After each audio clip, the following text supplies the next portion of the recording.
Wednesday மார்னிங்கே வந்து breakfast lunch எல்லாமே வந்து செய்யறதுக்கு ஸ்டார்ட் பண்ணிட்டேன். இன்றைக்கி நம்மளோட சப்ஸ்கிரைபர் ஆசியா பாப்பாவுக்கு பர்த்டே. நான் விஷ் பண்ணிடுறேன், நீங்களும் விஷ் பண்ணிடுறேங்க. Happy birthday Asia.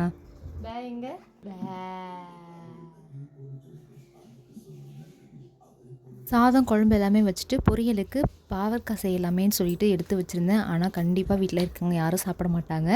என்ன பண்ணலான்னு யோசிக்கும் போது தான் சரி சிப்ஸ் மாதிரியாவது போட்டு கொடுக்கலாம், அப்படியாவது சாப்பிடுவாங்களான்னு பார்த்துட்டு ஃபஸ்ட்டு பாவக்காயை நல்லா ரவுண்ட் ஷேப்பில் இந்த மாதிரி கட் பண்ணிக்கிட்டேன். ஒரு பவுலில் கொஞ்சமாக தண்ணி உப்பு சேர்த்து இதெல்லாமே ஒரு 10 மினிட்ஸ் நல்லா மூழ்கிறதுக்கு ஒரு ஊற வச்சுக்கலாம். இப்படி செய்கிறதால பாவக்காயில் இருக்கிற கசப்பு ஓரளவுக்கு கண்ட்ரோல் ஆகும். நெக்ஸ்ட்டு அரிசி மாவு, கடலை மாவு, கார்ன்ஃப்ளவர் மாவு 2 ஸ்பூனு, தேவைக்கேற்ற மாதிரி மிளகாய்த்தூள், உப்பு சேர்த்து கொஞ்சம் கொஞ்சமாக தண்ணி மிக்ஸ் பண்ணி நல்லா இந்த மாதிரி பெரட்டி வச்சுக்கலாம். அதுக்கப்புறம் நல்லா சூடான எண்ணெயில் பொரித்து எடுத்தோம் அப்படின்னா நம்மளோட பாவக்காய் சிப்ஸ் சூப்பராக ரெடி ஆகிடும். இன்றைக்கி லஞ்சு நல்லா சுட சுட சாதமும் வெண்டைக்காய் குழம்பு, கேரட் கோஸ் பொரியல் அண்ட் நம்மளோட பாவக்காய் சிப்ஸ் வச்சு சூப்பராக சாப்பிட்டோம்.